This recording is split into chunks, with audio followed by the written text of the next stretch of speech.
हम तुम सोचो ऐसा क्या कर गए, मैं शुद्ध हूँ तो। शुद्ध प्लस पान मसाला, तुम में भी मैं हूँ। Which institute has given you more than 92% placement with 150 recruiters, maximum of IIT's faculty and 25,000 plus alumni network globally. Maximum package of 15 lakh plus per annum. Come to the world of Saroj Educational Group. Excellence in education since 1997. Yeah. It's great to be me, Central. Yeah. It's great to be me, Central. It's great to be me. Mahindra Centura.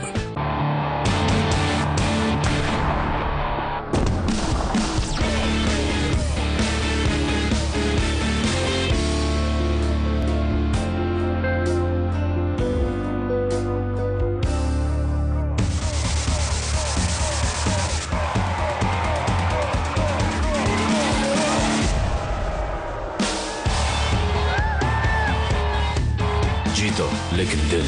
डिक्सी Scott innovate, the ultimate winner.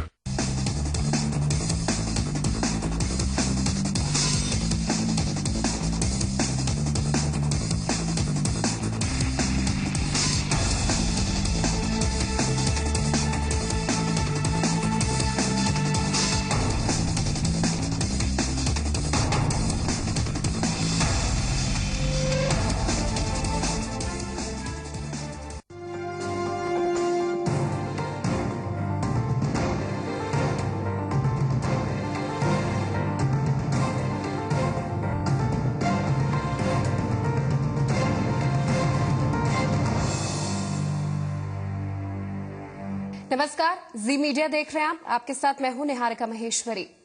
Uttarakhand अपनी प्राकृतिक और नैसर्गिक सुंदरता के कारण जाना जाता है। इसे देवभूमि का दर्जा प्राप्त है। 13 साल हो गए पृथक राज्य बने।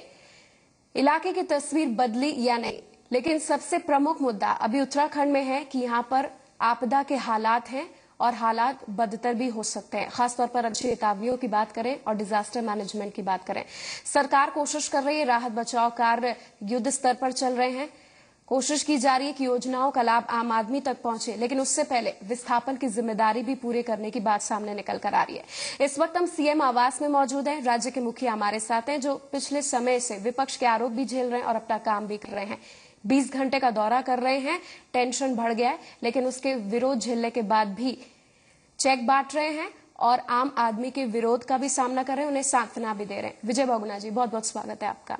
अगर मैं उत्तराखंड के हालात की बात करूं, 13 साल की बात करूं, तो क्या ये वही उत्तराखंड है जिसकी आपने कल्पना की थी जब आप सीएम पद की आपने शपथ ली थी? आपने गुप्तकाशी के लोगों से बात की, क्या उनकी मांग है और सरकार क्या कर रही है उनके लिए?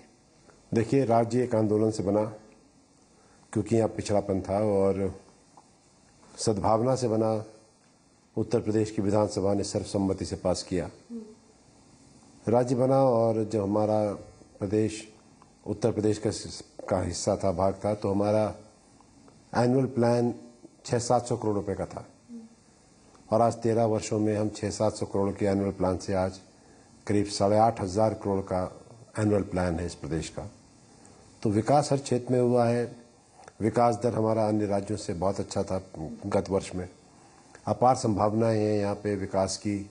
यहाँ पे जल है, जंगल है, हमारे पास वाइल्ड लाइफ है, जड़ी बूटी है। तो हम विकास की ओर अग्रसर थे। ये जो हिमालय की सुनामी जिसको मैं बोलता हूँ, इसने जरूर जो है पूरा तहस नहस कर दिया। अभी तो पूरा उत्तराखंड का करीब 37,000 किलोमीटर क्षेत्र जो है आपदाग्रस्त है। और आपदाएं तो हमारे हाथ में नहीं है, क्योंकि सुनामी, भूकंप, क्लाउड बर्स्ट ये तो मैन मेड नहीं है। लेकिन जब इतनी बड़ी त्रासदी हो जाए तो फिर उसका बड़ी भारी चुनौती होती है शासन के पास, फौज सबके पास, कि किस तरह से हम लोग को राहत दें।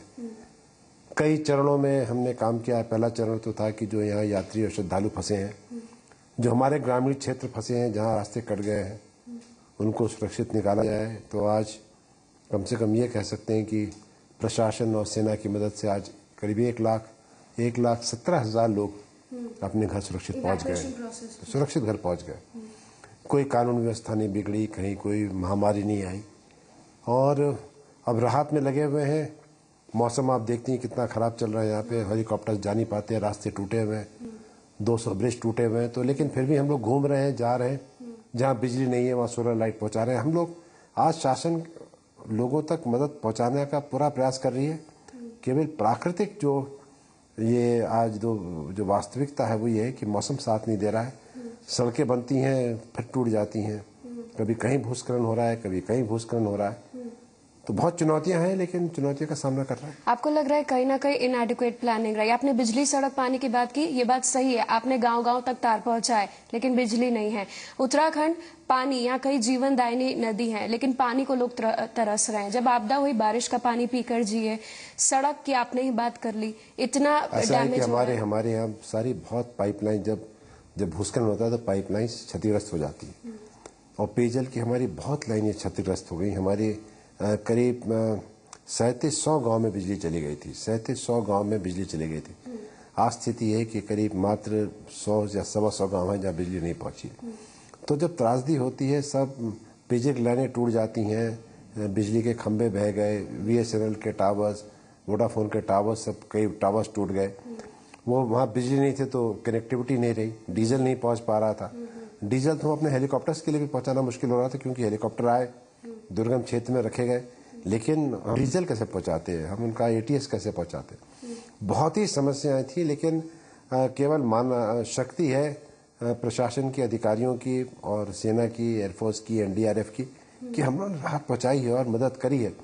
और जो जीवन हम नहीं बचा पाए 16 और 17 को, जो हमारे हाथ में नहीं था, जब इतनी बड़ा बादल फटा और गांधी सरोवर पूरा बह गया नीचे, लेकिन 16-17 के बाद मैं कह सकता हूँ कि कोई मृत्यु हमने नहीं होने दी। अभी तक आपके आंकड़े क्या कह रहे हैं, कितने अभी? देखिए, जो हमने तो आपको पता है कि 5000 कि जो भी लोग मिसिंग है, पहले 5700 कुछ थे, लेकिन फिर उत्तर प्रदेश के साथ कुछ संख्या कम हुई, कुछ लोग मिल गए, तो 5300 के करीब है। हम तो चाहते हैं संख्या और घटे और लोग अपने आप सुरक्षित पहुंचे।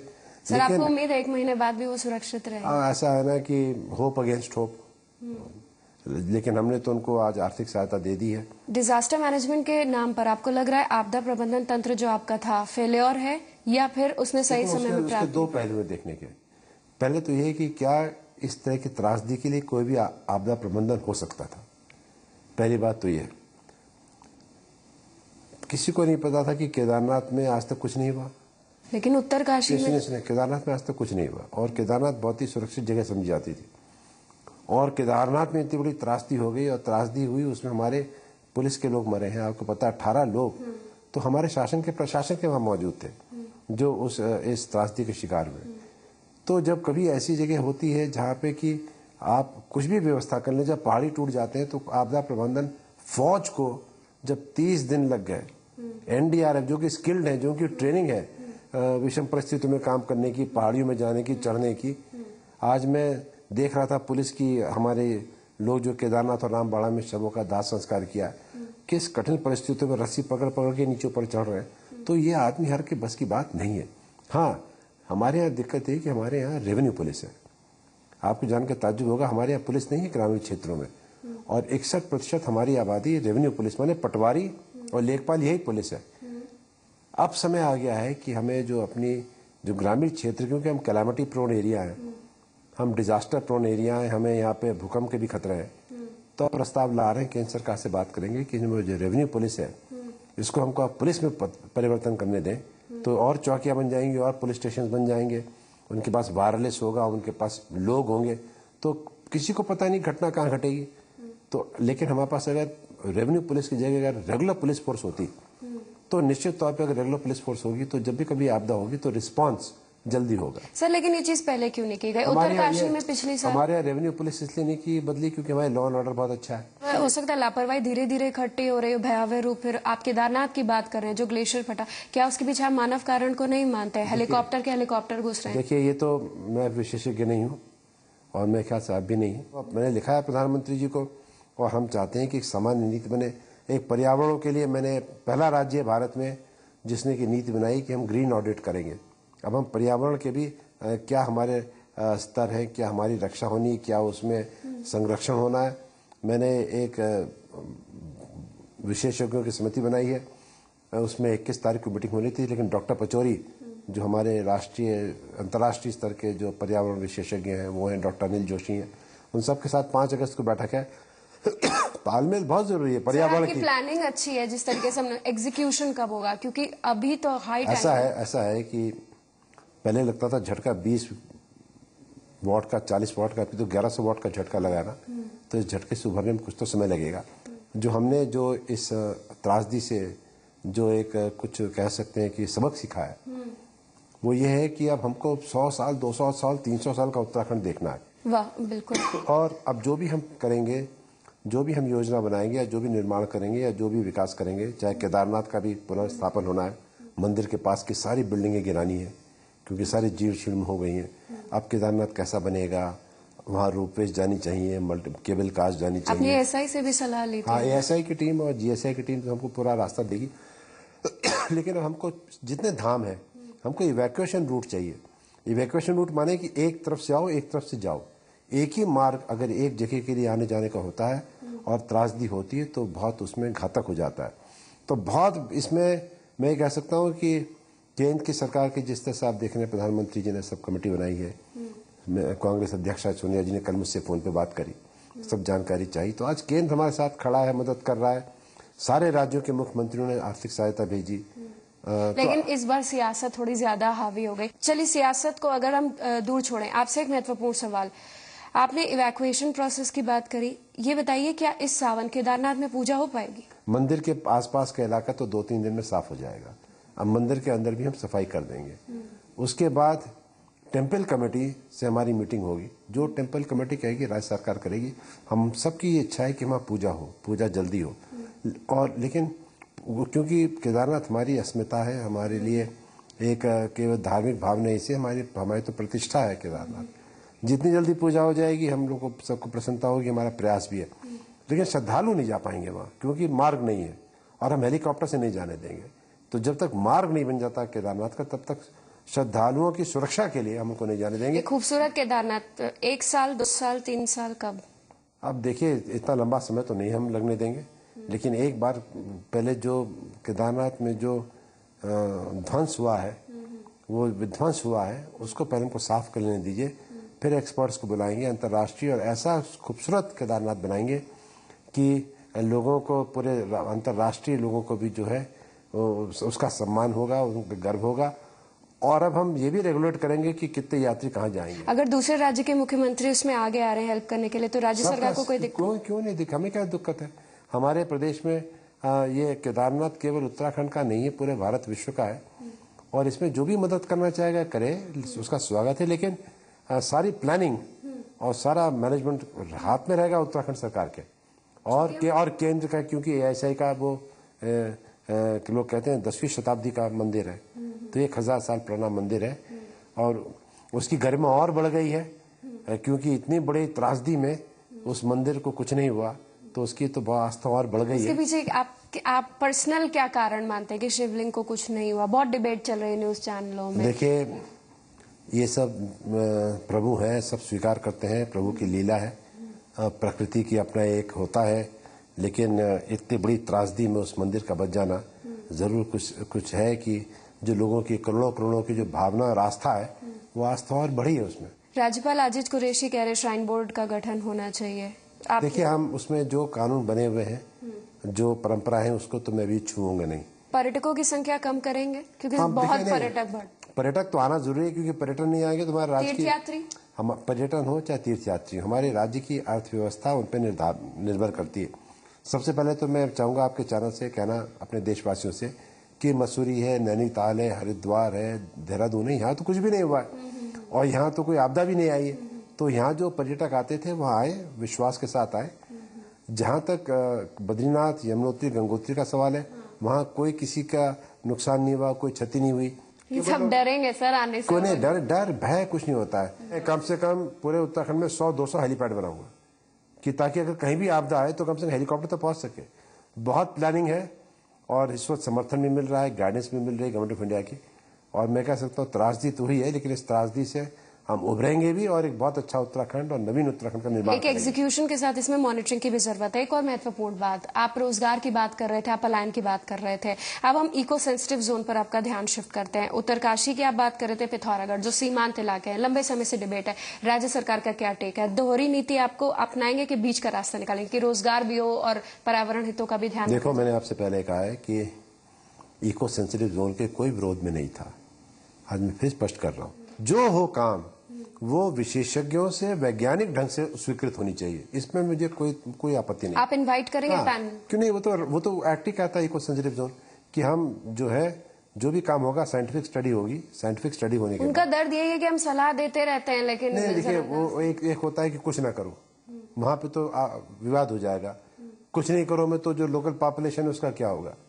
क्या करो, कैसे करो, कब करो, कहां करो, ये तय करे भारत सरकार। जो आप निर्णय ले लो फिर उसको मत पलटो 3 साल बाद, 4 साल बाद, 5 साल बाद, क्योंकि होता है क्या है कि जन आकांक्षाएं बढ़ जाती हैं, आसपास के क्षेत्र में विकास दिखने लगता है, लोगों की नौकरी लगने लगती है, लोग बैंक से पैसा लेते हैं, गाड़ियां खरीद लेते हैं लोन पे, गेस्ट हाउसेज बना लेते हैं।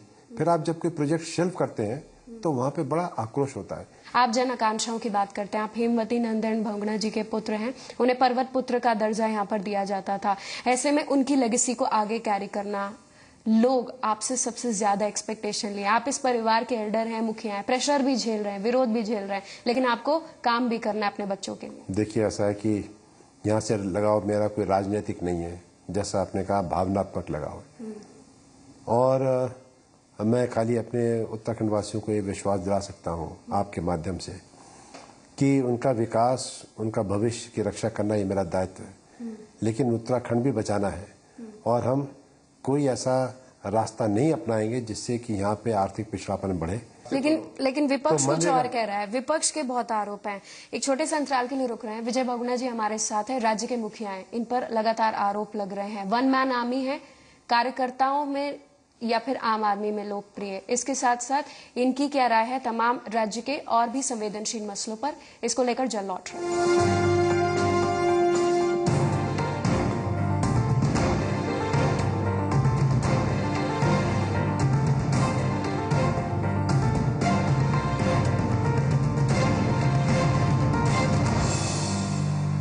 ये राह है कामयाबी की। Shambhunath institute of engineering and technology, Allahabad. इस गर्मी में घर लाइए सुपीरिया ताजगी, सुपीरिया लेमन फ्रेश साबुन के साथ, जिसमें है नींबू और मिंट के कुदरती सत्व। अब 3 साबुन के साथ 1 साबुन बिल्कुल मुफ्त। मेरा टाइम तो अब भी चल रहा है।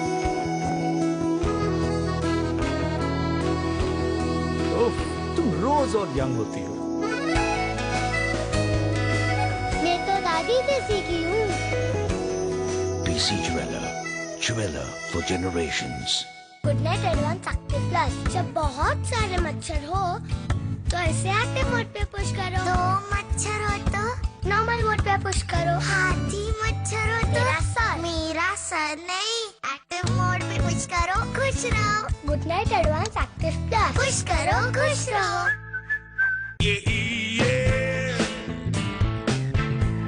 It's great to be me, Central. Yeah, it's great to be me, Central. It's great to be me. Mahindra Centura. अरे काका, वो देखो। अरे क्या कहना भाई, फुलवा को क्या कामकाजी पति मिला है। क्यों भैया, पानी भरते हो या रसोई भी कर लेते हो? जोरू का गुलाम खानदान का नाम खराब कर दिया है? हमारी बीवी उम्मीद से है, अभी उसको पूरा आराम नहीं मिलेगा तो हमारे आने वाले बच्चे पे असर पड़ेगा ना। तो हम खानदान का नाम डुबो रहे हैं या बचा रहे हैं, है काका? हाँ। गर्भ के दौरान ध्यान रखें कि गर्भवती माँ दिन में कम से कम 2 घंटे जरूर आराम करे और रात में कम से कम 8 घंटे सोए। साथ ही घर में एक खुशी का माहौल बनाए रखें। और वो 4 बातें याद है ना? 1, गर्भवती को खाना अच्छा। 2, पहला गाढ़ा दूध है सच्चा। 3, 6 महीने सिर्फ स्तनपान। और 4, फिर स्तनपान और पोषण का ध्यान। तो 4 बातों से नाता जोड़ो, कहो कुपोषण भारत छोड़ो। Beat पीछे पीछे वक्त चला, आगे निकल गए हम तुम, सोचो ऐसा क्या कर गए। मैं शुद्ध हूँ तो शुद्ध प्लस पान मसाला, तुम में भी मैं हूँ। दुनिया मुझे टेररिस्ट समझती है, मैं तो बिजनेस करता हूँ और उनकी मदद करता हूँ। डरा के दुकान खड़ी की है जनरल भाई, डर जाऊंगा तो बंद हो जाएगी।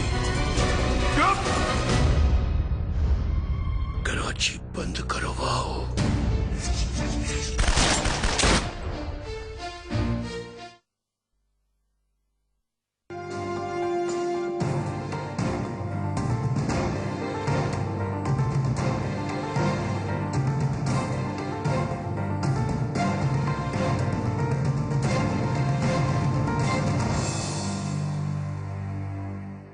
विजय बहुगुणा जी, जब से आप मुख्यमंत्री बने हैं, आप वन मैन आर्मी हैं, आपकी सरकार अलग, आप अलग।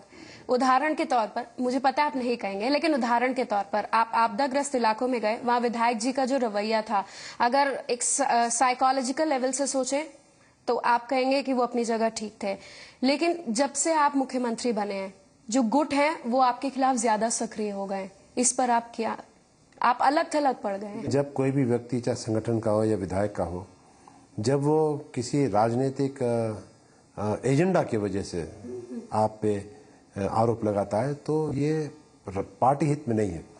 राजनीति में सबके पास एम्बिशन होना चाहिए, महत्वाकांक्षा होनी चाहिए, और अगर आपके पास महत्वाकांक्षा नहीं है तो आप राजनीति के योग्य नहीं है। लेकिन ऑब्सेशन नहीं होना चाहिए। और निश्चित तौर पे आज केवल कांग्रेस ही नहीं, कौन सा ऐसा राजनीतिक दल है जहां अंदर थोड़ी बहुत कलह या मनमुटाव नहीं चल रहा, सब राजनीतिक दलों में। लेकिन आज मुझे इस बात का गर्व है कि इस संकट में, इस आपदा में एक आवाज से पूरी पार्टी और पूरा सरकार इस वक्त जनता के साथ हमें है। हरीश रावत जी नजर नहीं, आप संयुक्त प्रेस कॉन्फ्रेंस करते थे, हरीश रावत जी नहीं थे। ये वो हरीश रावत जी हैं जिनको प्रदीप टम्टा जी कहते थे कि मुख्यमंत्री बने। हरीश रावत जी यहाँ तक पार्टी से लड़ गए कि प्रदीप टम्टा को प्रदेश अध्यक्ष बनाया जाए। देखो, फिर मैंने आपसे कहा कि मुख्यमंत्री बनने की इच्छा रखना कोई पाप नहीं है। कई लोग ऐसे हैं जो मुख्यमंत्री या केंद्रीय मंत्री बनने लायक है, सौभाग्य की बात है कि अच्छी नेतृत्व है। इसको आप इस ढंग से मत लीजिए कि ये कोई जो है, ये कोई अप्रिय घटना है। हर दल में होता है, लक्ष्मण रेखा की मर्यादा का पालन करना चाहिए। आप ही के विधानसभा अध्यक्ष कुछ दिन पहले भ्रष्टाचार पर बोले कि अगर धरातल पर योजनाएं नहीं पहुंच रही, धीरे धीरे काम हो रहा है, तो कहीं ना कहीं भ्रष्टाचार है। फिर उन्होंने विवादित आपदा को लेकर बोल दिया कि आपदा तंत्र हमारा फेलियर रहा है। मुझमें और उनमें कोई दीवार नहीं है, लेकिन जो बयान देते हैं फिर उसका वो स्पष्टीकरण करते हैं, और मैं तो उनके आश्वासन पर चलता हूं। और स्पीकर का काम है कि सरकार का मार्गदर्शन करें, गवर्नर का काम है सरकार का मार्गदर्शन करें। तो मैं इसको, क्योंकि वो कॉन्स्टिट्यूशन हेड है, मैं उन पर कोई टिप्पणी नहीं करूंगा। कांग्रेस 2017 तक पूरा शासनकाल करेगी अपना? 2027 तक। आप 17 की बात कर रहे हैं। हम लोग जो है साल 2 साल के देखिए, कांग्रेस की राजनीति, सोनिया जी की राजनीति, राहुल जी की राजनीति वोट की राजनीति नहीं है। हमने कभी वोट की दृष्टिकोण से, सिर्फ एक सीट का अंतर है क्या? नहीं, सुनिए, मैं कहता हूँ वोट की हम दृष्टि से राजनीति नहीं करते। ब्राह्मण ठाकुर गणित यहाँ बहुत खेला जाता है। कहीं नहीं, बहुत यहाँ पे लोगों के पता नहीं मन में क्यों है कि यहाँ जाति। आपने कभी यहाँ सुना कि ब्राह्मण ठाकुरों का झगड़ा है, ये एससी या अपर कास्ट का झगड़ा? उसी को तो इनकैश किया जाता है। नहीं, कभी कोई इनकैश नहीं होता। हमारे उत्तराखंड में literacy is very high, next to Kerala, और यहाँ के लोग बड़े जागरूक लोग हैं, उन्होंने आंदोलन किया है। हमारे यहाँ कोई जातीय टेंशन नहीं है, ये फितूर है कुछ लोगों के दिमाग का। लेकिन हम लोग देखेंगे। नहीं, हम लोग जो जमीन पे काम कर रहे हैं, हमारे यहाँ धरातल पे बहुत सम्मान है, बड़ा प्रेम है। खंडूरी जी से आज हमने मुलाकात की। जिस तरीके से आप पॉलिटिक्स को हेल्दी वे में ले रहे हैं, उन्होंने भी हेल्दी वे में लिया, लेकिन एक टीस थी उनके मन में, वो आपके सामने पेश कर रही हूँ। उनका साफ तौर पर कहना है कि जब कांग्रेस सरकार में आई, जो नए निशंक कार्यकाल में नए जिलों की मांग थी उसको हटा दिया गया, गैरसैंण का मुद्दा पीछे चला गया। इसके अलावा ट्रांसफर पॉलिसी, लोकायुक्त की तर्ज पे कानून की बात की जा रही थी, उसके बारे में अब कोई सोच नहीं रहा है। कांग्रेस आके चीजें पलट देती है, फिर हम आते हैं, हम उसको दोबारा लागू करते, बहाल करते, फिर कांग्रेस पलट देती है। कैसी राजनीति है? देखिए, सरकारें बदलती हैं, बीजेपी की अपनी सोच है, कांग्रेस की अपनी सोच है। लोकायुक्त के जब प्रश्न में आप बात करते हैं, लोकायुक्त लोकपाल, तो कांग्रेस ने तो लोकसभा से पास करा दिया था, संवैधानिक संशोधन करा दिया था, जो राहुल जी की सोच थी। कि हम लोकपाल और लोक आयुक्त को एक संवैधानिक दर्जा दें, लोक आयुक्त को भी संवैधानिक दर्जा दें, ताकि कोई विधायी उसको कभी छेड़ ना पाए। राज्यसभा में किसने अपोज किया? बीजेपी ने अपोज किया। सर उत्तराखंड की बात करें सर, हम तो सेंट्रल, अगर पार्लियामेंट इनाक कर देती कि लोकायुक्त होगा तो लोकायुक्त कंपल्सरी मैंडेटरी हो जाता। और बीजेपी के मोदी जी गुजरात में आज तक उन्होंने लोकायुक्त नहीं आने दिया। यही बीजेपी आपने मोदी जी की तारीफ की है, आपने उनके राज्य के विकास की तारीफ की है। कभी कोई विकास की तारीफ सर पीसी में मैंने सुना है, मैंने खुद सुना, आपने तारीफ की है। नहीं, आप फिर गलत समझिए। देखिए, हर राज्य विकास के आज अग्रसर कर रहा है, और जो आज राज्य विकास अग्रसर कर रहा है, क्योंकि सेंट्रल गवर्नमेंट से, गवर्नमेंट ऑफ इंडिया से जो राज्यों की फंडिंग हो रही है, जो प्लान आउटलाई साइज हो रहा है, ये कभी आज तक नहीं इतना पैसा किसी राज्य को मिला। उनकी खुद की मेहनत नहीं। आप एक दो बात होती ना, राज्य केंद्र आपकी सहायता करे, आप आगे बढ़ जाए। केंद्र का भी योगदान है, प्लानिंग कमीशन का योगदान है। अब आज बहुत बड़ा अच्छा फैसला लिया सुप्रीम कोर्ट ने कि अगर आपको 2 साल की जेल हो जाएगी तो आप चुनाव नहीं लड़ पाएंगे। उस पे आपका टेक क्या है? बहुत अच्छी बात है, ये तो बहुत अच्छी बात है, क्योंकि हम लोग बात करते हैं चुनाव सुधार की, तो ये पहला कदम है। आप ही की पार्टी विरोध कर रही है, कपिल सिब्बल कह रहे हैं ठीक है सबको शांत करने के लिए एक बैठक बुला रहे हैं, और उसका काट निकाला जा रहा है। देखिए, उसकी दूसरी बात सोची जा रही है। उसकी जो एक पहलू है, जो कि एक तो अच्छा बात है कि आप 2 साल पे आप कन्विक्ट हो गए, आपको हम डिस्क्वालीफाई कर देंगे। मान लीजिए मुझे आज 2 साल की सजा हो गई, मैंने मेरी सदस्यता रद्द हो गई, बाई इलेक्शन हो गया, दूसरा आदमी चुन के आ जाएगा ना, और फिर मैं हाईकोर्ट से जीत गया, हाईकोर्ट ने फाइंड किया कि नहीं बहू ने गलती काम नहीं किया था, तब मेरा क्या होगा? मेरी तो सीटें चली गई, फिर मैं वापस कैसे हाउस में आऊंगा? तो इसलिए थोड़ा सा उस फैसले पे हम लोग को सोचना पड़ेगा कि या तो सीट खाली रहे जब तक हाईकोर्ट का फैसला ना आ जाए। भाई आपने सेशंस में उसको कन्विक्ट कर दिया 2 साल के लिए, और मेरी सीट खाली हो गई, और आपने चुनाव करा दिया, और दूसरा आदमी जीत के आ गया, और फिर मैं हाईकोर्ट से जीत गया, देन व्हाट विल हैपन? तो देयर आर सम एस्पेक्ट्स जिसको आयरन आउट करना पड़ेगा। Don't take it as an कि हम सुप्रीम कोर्ट के फैसले का विरोध कर रहे हैं। सुप्रीम कोर्ट ने फैसला तभी लिया है जब उन्हें लगा कि गवर्नेंस ठीक तरीके से। सुप्रीम कोर्ट एक सोच देता है, एक दिशा देता है, उसको कार्यान्वयन कैसे किया जाए ये अधिकार लेजिस्लेचर का है। तो पार्लियामेंट, और एक ही सुधार नहीं, हम लोग तो इलेक्टोरल रिफॉर्म्स की बहुत बात कर रहे हैं, तो ये एक पहलू है, जरूर इसमें विचार किया जाएगा। अब जेल से आप नॉमिनेशन नहीं कर सकते, ये भी सुप्रीम कोर्ट ने कह दिया। अगर आप if you can't vote you can't fight, ठीक बात है। Right to recall, right to reject पर आप नहीं, राइट टू रिकॉल तो विश्व में कहीं नहीं है, और राइट टू रिजेक्ट भी विश्व में कहीं नहीं है, क्योंकि 5 साल में तो आपको होना चाहिए, कतई नहीं होना चाहिए। इसलिए उत्तर प्रदेश की बात करें, इलाहाबाद हाईकोर्ट की लखनऊ बेंच का महत्वपूर्ण फैसला कि जाति आधारित पर रैलियां ना हो, जो उत्तर प्रदेश में सबसे ज्यादा है। आपका पड़ोसी देखो, हमारे पता चुनाव में क्या लिखा हुआ है आरपी एक्ट में? आप जाति के नाम पे वोट नहीं मांग सकते, आप धर्म के नाम पे वोट नहीं मांग सकते, आप इसका आप कटुता नहीं फैला सकते। ये रिप्रेजेंटेशन ऑफ पीपल एक्ट में प्राविधान है, धारा 123। तो अगर आप लोकतंत्र को मजबूत करने के लिए आपने एक कानून बनाया कि हम जाति और धर्म के आधार पे आप भावना नहीं भड़का सकते, तो फिर आप रैली कैसे कर सकते हैं?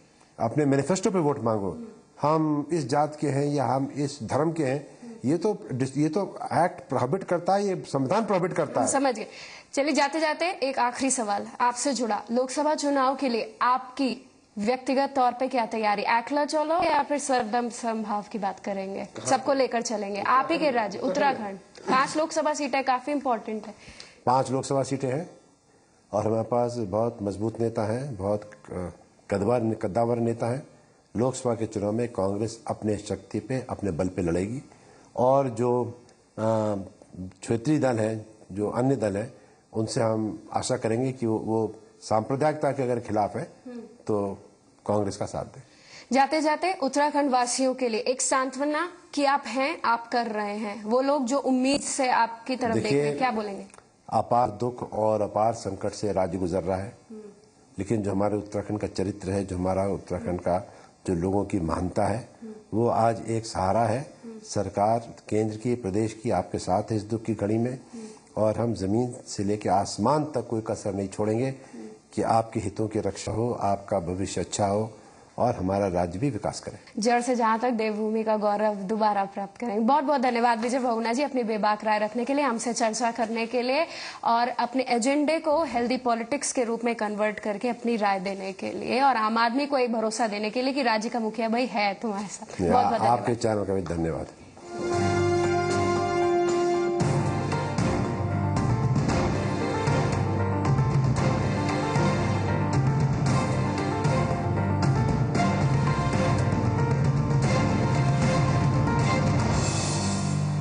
मिस वर्ल्ड, मिस यूनिवर्स कुछ भी जीत सकती थी और मच्छर ने इनका मौका छीन लिया।